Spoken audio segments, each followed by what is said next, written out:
in Philly. All right.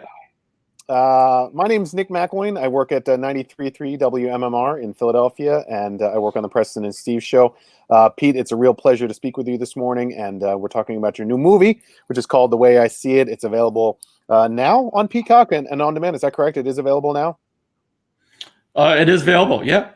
So for our listeners who are not familiar, Pete was the White House photographer for both the Obama administration as well as the Reagan administration. And Pete, thanks for coming on with us this morning and for talking about everything that you've done in and around Washington over the years. I've been a longtime admirer and a fan of your work.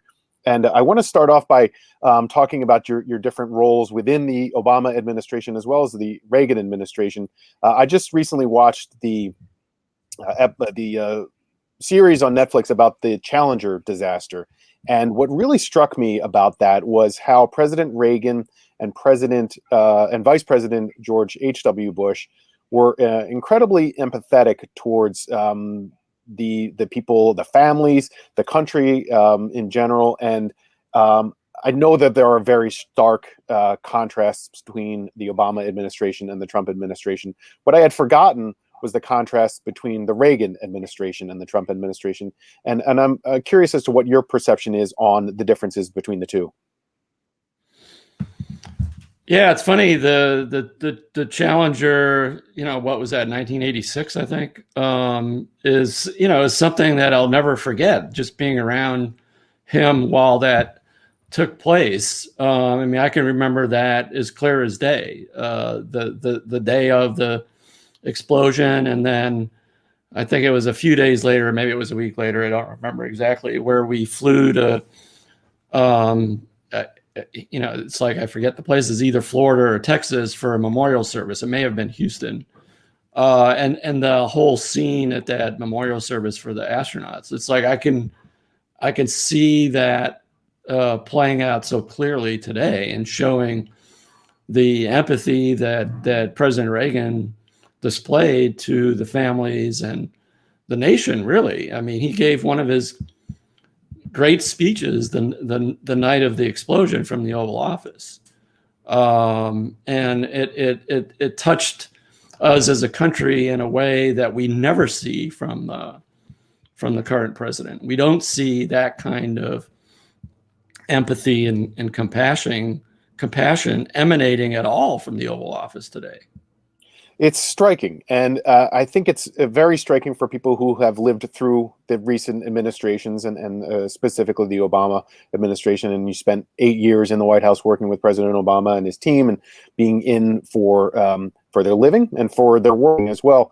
But I really am struck at how much the country has changed over the last 40 years, and empathy is being seen as weakness. Can you speak to that a little bit? I don't think empathy is weakness. I think it's an inherent trait in all of us to be able to connect with others on a human level. And the fact that that doesn't exist in the guy at the highest level of government is I don't even want to use the word disappointing, because it's so much more than that.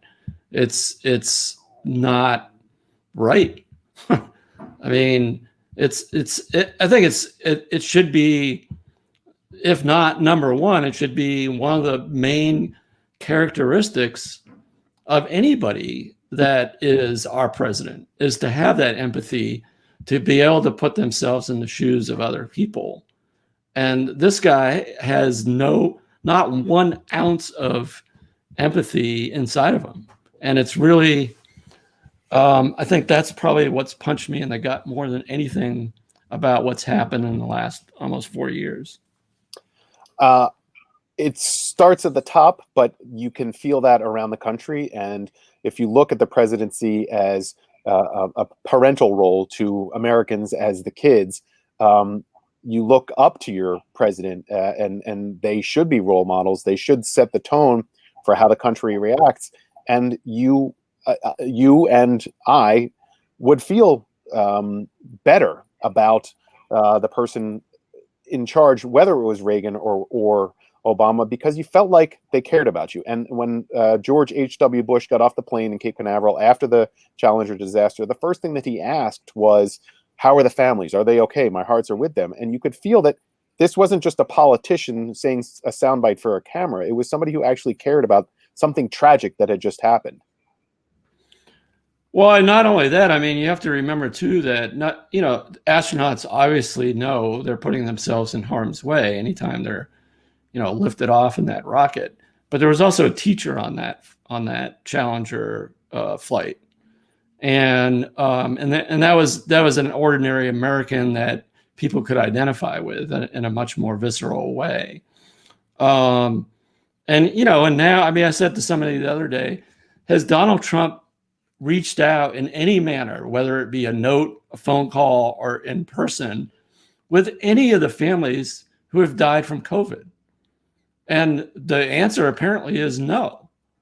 Like, what? This is like this is the greatest tragedy of his administration, and he's showing zero empathy to the families who have been affected, both those that have died and, we've all been touched one way or the other. I didn't get to see my mom the last 9 months of her life because of COVID, and she died, 2 weeks ago.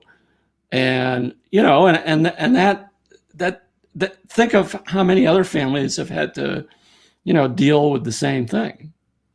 I'm so sorry for your loss. That's awful. And I can't imagine what that must be like, especially in a year like this. Fortunately, both of my parents are still doing okay, although my dad is immunocompromised. So we've had to be incredibly careful spending any time anywhere near them. We're a rock station here in Philly, and yesterday or the day before you released some song recommendations. It's hashtag Joy to the Polls on your Instagram account, which is at Pete Souza. And there are a lot of great recommendations on there, but 6 of my all-time favorite songs are on there, and I'm just going to list them. Just Breathe by Pearl Jam, Peace Train by Cat Stevens, Walk On by U2 on a very underrated album, America by Simon and Garfunkel, Here Comes the Sun by the Beatles, of course, and I Am a Patriot, which Eddie Vedder has covered over the years, but the Jackson Browne version. What made you decide all of those songs, and can you talk a little bit about some of your favorite music, which obviously can be healing in difficult times?